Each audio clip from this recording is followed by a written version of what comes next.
नाज़रीन, आज असम्बली में एक नन्हे शेर ने ताकतवरों का ताया पांचा कर दिया। फौज का काम है सरहदों की हिफाजत करना, सियासत में मुदाखलत करना नहीं। बैरूनी दहशतगर्द मुल्क के अंदर दाखिल हो रहे हैं और इन्हें सिर्फ इमरान खान की पड़ी है। बच्चे ने अकीद कर दी। आइए पहले वीडियो देखें, फिर इस पर तफसील से बात करते हैं।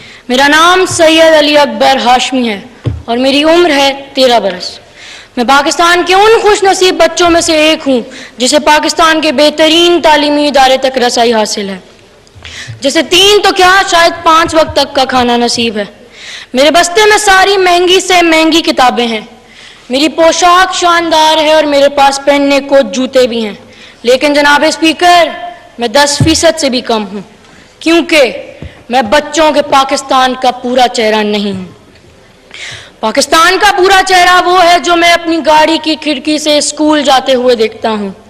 ये चेहरा मेरे ही जैसे उस बच्चे का है जिसके पाँव में जूते नहीं, जिसके जिस्म पर पूरा लिबास भी नहीं, जो सर्दी में कपकपाता रहता है और बारिश में बगैर छत के रहता है।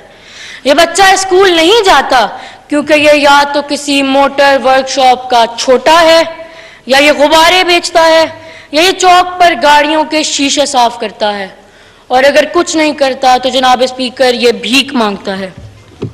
इसे भूख लगती है तो ये कूड़े के ढेर से गला सड़ा खाना ढूंढता है। होटलों के बाहर ये किसी का छोड़ा हुआ बर्गर, सैंडविच, रोटी जो भी मिले खा लेता है। खा तो ये आने जाने वालों की झिड़कियां भी लेता है कि मैंने कभी किसी को इस बच्चे से मोहब्बत से बात करते हुए नहीं देखा है। सो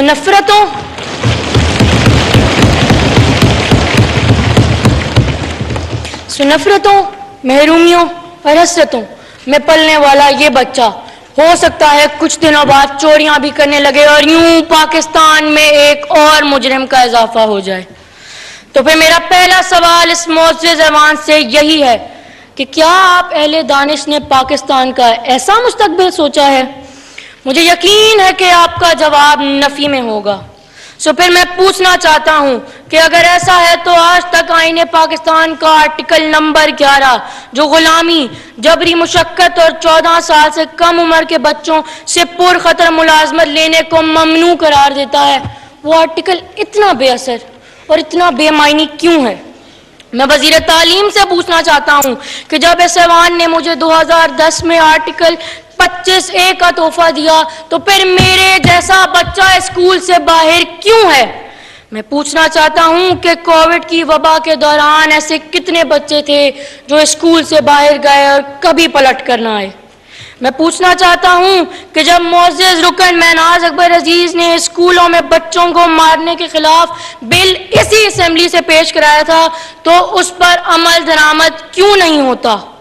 मैं पूछना चाहता हूँ कि बच्चों के खेलों के मुकाबले क्यों नहीं होते और हमारे खेलों के मैदानों पर प्लाजे बनाने की इजाज़त कौन देता है?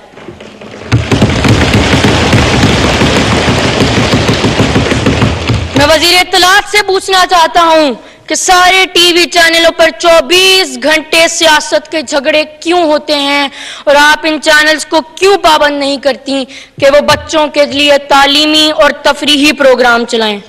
मैं आईटी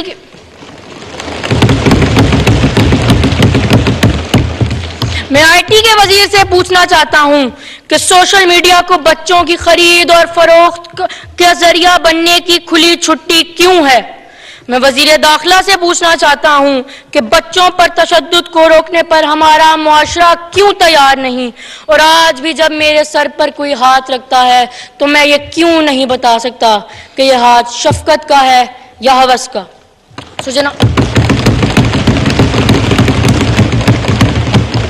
जनाब स्पीकर, मैं आप सब से पूछना चाहता हूं कि मेरे जैसा वो बच्चा जो मुझे स्कूल जाते हुए अपनी गाड़ी की खिड़की से नजर आता है, उसकी आंखों की महरूमी और वहशत का जवाब किसके पास है? मैं जानता हूं कि मैं और मेरी गाड़ी से नजर आने वाला वो बच्चा 18 साल से छोटे हैं। हम आपको वोट नहीं दे सकते, सो हम आप सब से पूछना चाहते हैं कि क्या हम आपके किसी काम के नहीं? क्या हमारा कोई हक नहीं? और क्या हमारा कोई मुस्तकबिल नहीं? और अगर ऐसा है तो मैं इंतहाई अदब से जनाब वजीर आजम साहब से पूछना चाहता हूँ कि पाकिस्तान का मुस्तकबिल क्या है और पाकिस्तान का मुस्तकबिल कौन है। बहुत शुक्रिया जनाब स्पीकर। आपने कभी किताब नहीं पढ़ी, किताब पढ़ेंगे आपको पता लग जाएगा। आपके ख्याल में हर चीज ही झूठ है। वैसे जनाब स्पीकर, वैसे ये तकरीबन 17 लोग ही बैठे हुए हैं और यही इनकी सही नुमाइंदगी है। ये 17 लोग ही होने चाहिए थे, ये 17 लोग ही हॉल में बैठे होने चाहिए थे और आज ये बैठे हुए हैं। और ये किताब है, ये कभी पढ़ लिया करें, इस पे समोसे रखे ना खाया करें, ये किताब पढ़ा करें। पढ़ते भी नहीं, एक नालायक के ऊपर से पढ़ा करें। मेरी एक बात चैलेंज है आपको, अगर आप मेरी एक तकरीर का एक लफ्ज एक नंबर आप करें तो मैं इस्तीफा दूंगा, नहीं तो फिर आप इस्तीफा देंगे। करें चैलेंज कबूल आप मेरा, आप चैलेंज कबूल करें, खड़े होकर चैलेंज कबूल करें। मेरी तकरीर का एक लफ्ज एक फैक्ट अगर गलत हो जनाब स्पीकर मैं इस्तीफा दूंगा, नहीं तो ये जो मुअज़्ज़ज़ मेंबर यहां से बोला था ये इस्तीफा देगा। चैलेंज कबूल करें। मैं 50,000 से नून लीग के तजर्बाकारों को इलेक्शन हरा के आया हूं अल्हम्दुलिल्लाह, और एक मर्द कलंदर के नाम पे वोट लेके आया हूं जिसका नाम है इमरान खान नियाजी।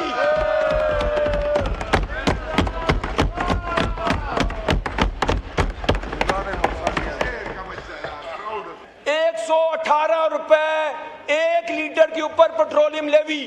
और मैं आपको ट्वीट दिखाता हूं, सितंबर सुन ले 2021, ट्वीट करने वाले बंदे का नाम था शहबाज शरीफ। पेट्रोलियम की कीमत कितनी बड़ी थी? 1 रुपया 71 पैसे। 1 रुपया 71 पैसे पे ट्वीट कर दी। और अगर 117 रुपए पे तो किताबें लिख देनी चाहिए फिर हमें। और ट्वीट क्या की थी कि ये जालिमाना गैर मुंसिफाना 1 रुपया 71 पैसे। वैसे मुझे याद ही 2021 में 1 रुपया 71 पैसे का होंडा सिटी 70 आता था। आपने ऐसे ट्वीट किया कि उससे महंगाई का, बेरोजगारी का और नाइंसाफी का सुनामी आएगा। और 117 रुपए पे तो 20 रेक्टर स्केल का ज़ल्ज़ला आ जाना चाहिए था। लेकिन इनके वुज़रा टीवी पे आके डिफेंड क्या करते हैं? बड़े बड़े मुआशरतदान मैंने देखे हैं लेकिन ऐसे कभी नहीं देखे। कहते हैं पेट्रोल की कीमत में इजाफा करने से लोग डिस्करेज होते हैं। तो मैं क्या फिर 1000 रुपए ही बता दो, फिर कम ही मको एक बारी, फिर लॉजिक चेक करें। और मैं कसम से, अगर कभी हमने कभी इतनी कीमत बढ़ाई हो ना पेट्रोल की, मैं तो टीवी प्रोग्रामों का, मैं तो पाकिस्तान छोड़ के चला जाऊं। और फिर भी टीवी प्रोग्रामों में आते हैं ये। वाइंड अप करें। बताएं ये कहां गया है? पाकिस्तान का गरीब पिस गया है, पाकिस्तान की मईशत बैठ गई है, पाकिस्तान के कारखाने बंद हो गए हैं, पाकिस्तानी पाकिस्तान छोड़ छोड़ के बाहर जा रहे हैं और ये सेलिब्रेट कर रहे हैं कि हमने रेमिटेंस रिकॉर्ड आ गई हैं। और ये वाहिद मुल्क का दुनिया की 20 बड़ी मईशतों में, 40 बड़ी मईशत में कोई मुल्क ऐसा नहीं है जिसकी रेमिटेंसेस उसकी एक्सपोर्ट से ज्यादा है। ये शर्म की बात है कि हमारा जो तमाम आमदनी वो पाकिस्तान के कारखानों से नहीं है, पाकिस्तान के मजदूरों से नहीं है, वो पाकिस्तानी जो मजबूरी में पाकिस्तान छोड़ के बाहर जा रहे हैं उन पे आप ये मुल्क चला रहे हैं। जनाब स्पीकर, इमरान खान इस मुल्क का हकीकी वजीर आजम, इस मुल्क का सबसे पॉपुलर वजीर आजम, इस मुल्क का सबसे ईमानदार वजीर आजम, इस मुल्क का सबसे काबिल वजीर आजम जो था, जिसने सिर्फ 40 माह हुकूमत की और उसके दौर के अंदर इस सदी की सबसे बड़ी वबा कोरोना, जिसमें दुनिया की तमाम मईशतें सुकड़ गई थी, उसने पाकिस्तान की एक्सपोर्ट्स 8 अरब डॉलर बढ़ा दी। 24 अरब डॉलर से 32 अरब डॉलर कर दिए। और ये तजर्बाकार, ये 40-50 साल से जो हुकूमतें कर रहे हैं, इन्होंने पिछले 4 साल के अंदर एक्सपोर्ट्स 2 अरब डॉलर कम कर दी हैं। नाज़रीन, आज असम्बली में एक 12 साल बच्चे की जज्बाती तकरीर ने हर सुनने वाले को सोचने पर मजबूर कर दिया। कम उम्री के बावजूद इस बच्चे ने अपने हक के लिए जिस इस्तेमाल और जुर्रत के साथ आवाज उठाई वो काबिल तवज्जो थी। इसने आवाम को दरपेश मसाइल का जिक्र करते हुए हुक्मरानों से यह सवाल किया कि आखिर आम लोग की मुश्किलात कब खत्म होंगी और नौजवान नस्ल के मुस्तकबिल के लिए क्या इकदाम किए जा रहे हैं। बच्चे की गुफ्तगू के दौरान ऐवान में खामोशी छा गई और कई अरकान भी इसकी बातों को गौर से सुनते रहे। सोशल मीडिया पर भी इस तकरीर के मुख्तलिफ पहलुओं पर बहस हो रही है, जहाँ कुछ लोग ने इस अवामी जज्बात की अक्कासी करार दे रहे हैं जबकि कुछ इस पर मुख्तलिफ आरा का इज़हार कर रहे हैं। दूसरी जानब आखिर में एक इमरान खान के हामी की गुफ्तगू भी सामने आई जिसमें अपने सियासी मौक़िफ़ का इज़हार करते हुए कहा कि मुल्क में हकीकी तब्दीली और अवामी मसाइल के हल के लिए मौसर क़यादत की जरूरत है। इसके बयान ने भी सियासी हलकों में नई बहस छेड़ दी है। अब सवाल ये है कि क्या हुक्मरान ऐसे आवाज़ों को सुनकर अमली इक़दाम करेंगे या मुतालबात सिर्फ तकरीर तक महदूद रह जाएंगे। अपनी राय कमेंट सेक्शन में जरूर बताइएगा। अगर वीडियो पसंद आए तो लाइक और शेयर और चैनल को सब्सक्राइब करना ना भूलिएगा। Thank you for watching. अल्लाह हाफिज़।